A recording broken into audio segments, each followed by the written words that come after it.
ایک چیز کا تو سر میں بھی وٹنس ہوں، ایک اوورسیز پاکستانی کا مسئلہ تھا، جو انویسٹرز باہر سے آتے ہیں ان کے بھی رائٹس کے حوالے سے، اگرچہ الگ منسٹری موجود ہے لیکن آپ کی ڈومین میں بھی وہ آتا ہے اور آپ نے ان کو ہیلپ آؤٹ کیا۔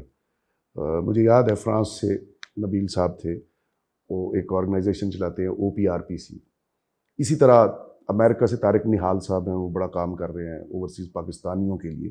کیا آپ کی ڈومین میں اگر اس طرح کی ایشوز آتے ہیں، پاکستانی جو ہیں اوورسیز پاکستانی، ان کی فیملی یہاں بڑے سفر کرتی ہیں، ان کے پلاٹوں پہ قبضے کر لیے جاتے ہیں، ان کے گھروں پہ ایون قبضے ہو جاتے ہیں، انویسٹمنٹ لے کر آئیں تو فیوریبل انوائرمنٹ نہیں ہے، اس حوالے سے کیا آپ کی کوآرڈینیشن ہے اوورسیز منسٹری کے ساتھ؟ یہ ہمیں آتی ہے اور اس پر ہم سیریسلی کام کرتے ہیں۔ ہم باقاعدہ ہماری جو ایمبیسیز ان ملکوں میں ہیں ان کو میں خود بات کرتا ہوں ایمبیسڈر سے، فارن آفس کو سب سے پہلے بھیجتے ہیں، اور ان کے جو DGs ہیں فارن آفس کے، ان کو کہتے ہیں ہم کہ جی ادھر ایمبیسی میں ہم نے بھی بات کی ہے، آپ یہ کریں، اور وہاں اگر لیگل ایڈ کی ضرورت ہے اس کے لیے بھی وہ بھی میرے اس زمرے میں آتا ہے کہ ان کی رائٹس کو، اور یہ بہت زیادہ شکایات آ رہی ہیں کہ لوگ اگر باہر جاتے ہیں تو ان کی جائیدادوں پہ قبضہ ہو جاتا ہے، تو وہ ایک جو ہوس اور بےایمانی لوگوں کے اندر ہوتی ہے، وہ تو اب معاشرے کی خرابی سے ہے۔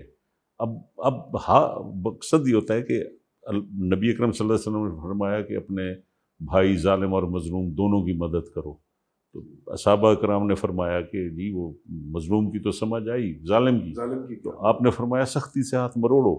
تو ہیومن رائٹس کے پاس کوئی ایسا انسٹرومنٹ نہیں ہے، وہ ہماری انٹیریئر منسٹری ہے، ہمارے پروونشل گورنمنٹس ہیں، پولیس ڈپارٹمنٹ ہے، تو یہ ہیں جو ہاتھ مروڑ سکتی ہیں، لیکن ہم ان کو جب لکھتے ہیں تو ان اداروں کی مہربانی ہے کہ وہ اس کے اوپر پراپر عمل کرتی ہے، انٹیریئر منسٹری، فارن آفس اور پروونسز کو بھی ہم جو ہیں وہ بھی، اور باقاعدہ پھر میں DIGs کو یا IGs کو رنگ بھی کرتا ہوں کہ جی زیادتی ہوئی ہے، اور اس وقت آپ کے اداروں میں بڑے پڑھے لکھے لوگ، اور پولیس ڈپارٹمنٹ جو ہے وہ عوامی ڈپارٹمنٹ ہوتا ہے، تو وہ اس پہ کافی ہماری بات کو سنتے ہیں اور اس پہ کمپلائنس دیتے ہیں۔ سر جو اوورسیز پاکستانیز ہیں ان کے رائٹس کے حوالے سے جو NGOs اور پرائیویٹ لوگ کام کر رہے ہیں، جیسے میں نے ذکر کیا، ان کی انکریجمنٹ کے لیے کیا کہنا چاہیں گے؟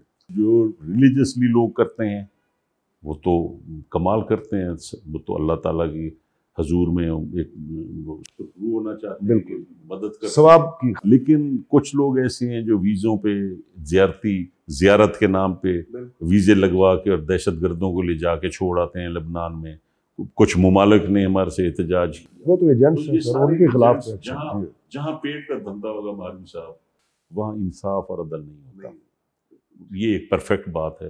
تو جہاں خرابی ہوتی ہے وہ سمجھ لیں یہاں پیٹ کا دھندا چل رہا ہے، تو اس کو جو ہے کیسے آپ بے ایمان آدمی جو ہے اس کا تو کوئی علاج نہیں ہے۔ یہی چاہتے ہیں اوورسیز پاکستانی کہ ان کی امیج بلڈنگ جو وہ وہاں کرتے ہیں اس کو اس طرح کے لوگ خراب نہ کریں، تو اس کے لیے آپ نے قانون کا شکنجہ کسنے کے لیے تیار کر لیا۔ ادارے جو بن رہے ہیں انشاءاللہ، شہباز صاحب جو ہیں آپ کو پتہ ہے کہ ورک ہالک پرائم منسٹر ہیں، وہ تو ہر وقت آدھی رات تک کام کرتے ہیں، صبح 5 بجے اٹھتے ہیں، اور اس آدمی کو کسی سے لڑنے کا کوئی شوق نہیں ہے، نہ کسی کو دھمکانے کا، وہ تو صرف کام کو جانتے ہیں۔ شہباز سپیڈ جاری ہے۔ میری بس دعا ہے کہ ہمارا قائد واپس آئے، اور وہ اگر ہیلن افیئرز ہوگا تو شہباز صاحب کی سپیڈ جو ہے یہ 3 گنا بڑھ جائے گی، اور اللہ کرے نواز شریف صاحب کے ہم منتظر ہیں، اور کیونکہ اکٹھے ہم سیاست میں 85 میں آئے تھے، میں بھی MPA بنا اور وہ بھی MPA بنے، اور پہلے دن سے ان کے ساتھ ہے، ابھی تک چل رہا ہے۔ ہماری نیک تو میں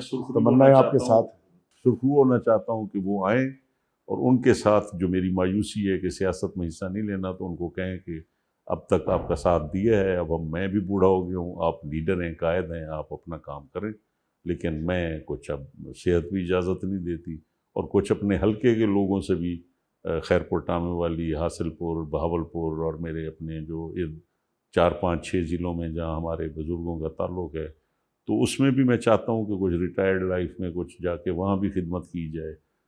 میری معلومات کے مطابق اپنے والد کی شہادت کے بعد اب تک کتنی مصیبتوں اور مشکلات کا سامنا کرتا رہا، اور ہر دفعہ اللہ نے مجھے کامیاب کیا اور سرخرو کیا، اور میں نے بدلے کا نہیں سوچا، اور صرف اپنے والد کے اس مقصد کو لے کے چلا کہ اس پاکستان بہاولپور میں قیادت ہونی چاہیے، حاصل پور میں، اور یہ لوگوں کا اپنی نمائندگی کرو اور ان کے لیے کام کرو. وہ تو آپ کو، بس میں اسی پہ لگا رہا ہوں. وہ تو آپ کو سر اجازت نہیں دیں گے اس طرح.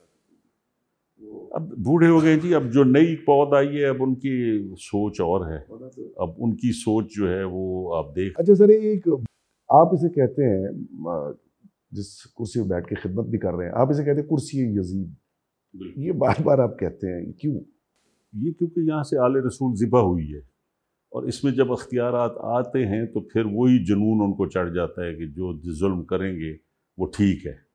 تو اقتدار کے لیے لوگ وہ نہیں سوچتے کہ جو لوگ وہ حضرت امیر علیہ السلام نے کہا کہ تمہارے امام نے تو ایک جوتی میں پوری زندگی گزار دی. تو جہاں آپ پڑھیں گے کردار حسین پڑھیں گے، کربلا، فلسفہ کربلا پڑھیں گے، اور ائمہ معصومین کو اور امیر علیہ السلام کی نہج البلاغہ پڑھیں گے، اور پھر جناب جعفر صادق کی اگر آپ پڑھیں گے تو اس کے بعد آپ کیا توقع کرتے ہیں؟ یہ اس تناظر میں ہے کہ اس کو اگر اقتدار یا طاقت ملے تو اس کو کرسی یزید نہ بنایا جائے. علیہ السلام دربار میں ایک آدمی کے ہاتھ کاٹے جا رہے تھے، تو انہوں نے کہا روکو، کیوں کاٹ رہے ہو؟ تو انہوں نے کہا جی اس نے چوری کی ہے. تو آپ نے فرمایا اسے ادھر بھیجو. آپ نے کہا چوری کیوں کی ہے؟ اس نے کہا جی میں بھوکا تھا 3 دن سے، تو میں نے کی ہے چوری. تو انہوں نے کہا کہاں رہتے ہو؟ انہوں نے کہا جی اس محل کے سامنے 7 والا گھر ہے میرا. تو آپ نے فرمایا کہ پھر تو خلیفہ کے ہاتھ کاٹو، کیونکہ اس کے دروازے پہ بھوکا کیوں سو رہا ہے. تو اسی چیز پہ پھر ان کو قید کر لیا گیا. تو آپ دیکھیں نا، یہ کرسی یزید ہوتی ہے کہ جب آپ عقل کی بات نہ سنیں اور اپنے اقتدار کے لیے لوگوں کو سولی چڑھا. یہ اس کا فلسفہ حسینی اصل میں یہ اس وہاں سے آپ نے ڈرائیو کیا. فلسفہ حسینی کہ کردار سے لڑو، بالکل ٹھیک ہے، تلوار سے مت لڑو. کردار کی بات، سر کردار کی بات ہے. یہ تو چند دن پہلے، چھوٹے چھوٹے اب میں سوال کروں گا بڑے مختصر سے، ٹائم ہمارا ختم ہونے والا ہے. چند دن پہلے جب آپ نے چارج سنبھالا منسٹری کا، آپ کو ایک بڑی گاڑی ملی جیسے سب منسٹرز کے پاس ہے، لینڈ کروزر تھی شاید، تو آپ نے گاڑی واپس کر دی. کیا وجہ تھی؟ وہ بہت زیادہ تیل بہت پیتی تھی، 3-3.5 کلومیٹر لیٹر میں، اور آتھرائزڈ منسٹر 1.8 کا ہے. اور میں ہمیشہ حکومت پاکستان میں رہ کر بطور منسٹر کہ میں TADA بھی نہیں لیتا، جتنی میری اوقات ہے میں بس وہ تنخواہ لے لیتا ہوں، دوائی بھی لے لیتا ہوں، لیکن کوشش یہی کرتا ہوں کہ اس غریب عوام پہ بوجھ نہ بنے. تو میں ہاسٹل کے عادی ہوں، میں اپنی لائٹیں بھی خود بند کرتا ہوں دفتر کی، اور یہ میری کچھ ہاسٹل کی کچھ عادتیں ہیں جو میں اپناتا ہوں. میں اپنے اکثر، اب تو بوڑھا ہو گیا ہوں، ورنہ میں جوتے بھی اپنے خود پالش کر لیتا تھا. میں اپنے کپڑے بھی. سر اپنے کولیگز کو یہ نہیں آپ سمجھاتے؟ کسی کا اپنا ایک ٹریننگ ہے، اپنی علاقے فالو کرنا چاہیے جس طرح آپ نے یہ کیا ہے. تو بہرحال کرنا چاہیے. ملک کا قوم، سر ہاسٹل میں قوم ہے. جی ہاں بالکل اس کے لیے آپ نے جیسے سوچا بڑی یہ سینسٹیو اپروچ ہونی چاہیے. بالکل. تو وہ سینسٹیو سے سر بات، آپ بڑی سینسٹیو مزاج ہیں. اب چند ذاتی سوالات، لوگوں سے آپ بڑا پیار کرتے ہیں، ہلکے لوگوں سے، تو محبت بھی کی کبھی؟ جی کیوں نہیں. وقت کے ساتھ ساتھ جب 15-16 سال کا تھا تو محبت اور تھی، پھر اب بزرگی میں ہوں تو محبت اور ہے. کسی اور سے ہے یا کوئی اور طرح کی ہے؟ اب تو ظاہر اولاد ہے، بہو بیٹیاں ہیں، نواسے نواسیاں، پوتے پوتیاں ہیں، لیکن انسان کو صرف موت کا انتظار تو نہیں کرنا چاہیے. تو وہ کہتے ہیں نا، دل پشوری تو کر لو نا تسی. جہتیں بدلتی رہتی ہے محبت. زندہ رہنے کے لیے تو آپ کو ظاہر ہے کہ آپ کو دوستوں میں بیٹھ کے گپیں لگانا، اور یہ بھی ایک رومانس ہے. اور پھر یہ ہے کہ وہ ہے نا کہ وہ بڑا مشہور، آپ کہہ رہے تھے نا کہ آپ زیادہ کرسی یزید کی بات کرتے ہو، تو وہ اس میں یہ بھی ہے نا کہ وہ ایک شعر ہے کہ جب تک نہ ہوگی محو دل سے کربلا، ہم سے نہ ہوگی اطاعت یزید کی. تو وہ پھر صاحب آپ کے انہی خوبصورت الفاظ پہ آپ کا شکریہ ادا کروں گا. اسی فلسفے پہ آپ سے بڑی زبردست گفتگو، دلچسپ رہی، ناظرین کے لیے بڑی دلچسپی کا باعث تھی، اور سیکھنے کا بھی لوگوں کو موقع ملے گا. ناظرین، آخر میں جو میاں راؤ حسین پیرزادہ صاحب، منسٹر ہیومن رائٹس، انہوں نے فقرہ کہا، فکر حسین اور یزید کے خلاف کھڑے ہونے والی بات، تو کرسی کے حوالے سے بھی یہ جو کرسی یزید کہتے ہیں اختیارات کو، تو اس کی فلاسفی اس کے پیچھے یہی ہے کہ اس کو خدمت کا ذریعہ بنایا جائے اس کرسی اور طاقت کو، نہ کہ آپ اس کو اپنی ذاتی اقتدار کا ایک ٹول بنا لیں۔ تو ہماری دعا ہے کہ یہ قومی سوچ ہمارے تمام پارلیمنٹیرینز میں اور نمائندوں میں پیدا ہو۔ اس کے ساتھ ہی آپ سے اجازت چاہتے ہیں اور ایک بار پھر میاں ریاض حسین پیرزادہ صاحب کا شکریہ ادا کرتے ہیں۔ ناظرین، اللہ حافظ۔